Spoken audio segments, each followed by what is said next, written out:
নমস্কার বন্ধুরা, Bengali food blogs চ্যানেলে আপনাদের সবাইকে স্বাগত জানাই।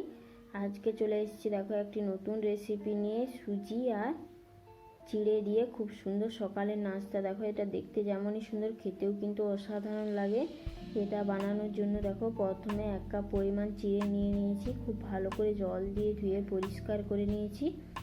এবারে দেখো 1 কাপ সুজি আর টক দই নিয়ে নিলাম। এবার খুব ভালো করে দেখো জল দিয়ে ভিজিয়ে রেখেছিলাম প্রায় 10 মিনিটের মতো। এবার খুব ভালো করে দেখো একটা মিক্সি জারে নিয়ে নিচ্ছি। খুব ভালো করে এটা মিক্সড করতে হবে, মানে পেস্ট বানিয়ে নিতে হবে। দেখো একদম স্মুথভাবে পেস্ট বানিয়ে নিয়েছি। এবারে পরিমাণ মতো দেখো গুঁড়ো দুধ দিয়ে দিলাম। অবশ্যই চিনি আর লবণটা দিতেই হবে, নাহলে কিন্তু টেস্টটা ভালো আসবে না। তো দেখো এবার খুব ভালো করে নাড়াচাড়া করে মাখিয়ে নিচ্ছি। এবারে দেখো একটি তাওয়া গরম করে খুব ভালো করে তেল দেখো ব্রাশ করে নিলাম। দেখো তেল ব্রাশ করে নিয়েছি।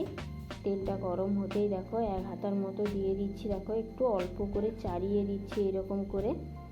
এবার দেখো ঢাকনা লাগিয়ে প্রায় 5 থেকে 10 মিনিটের মতো রান্নাটা হতে দেবো। দেখো যতক্ষণ না পর্যন্ত সিদ্ধ হচ্ছে ততক্ষণ পর্যন্ত রান্নাটাকে হতে দেবো। এবার দেখো রান্নাটা হয়ে গেলে অটোমেটিক্যালি দেখো উঠে যাচ্ছে, কত সুন্দরভাবে উঠে যাচ্ছে। তো অবশ্যই কেমন লেগেছে কমেন্ট করে জানাতে ভুলবে না। তো পরের ভিডিও তোমরা কি দেখতে চাও অবশ্যই সেটাও আমাকে কমেন্ট করে জানাবে। তো চলো টাটা বাই বাই, পরের ভিডিও নিয়ে ফিরে আসছি।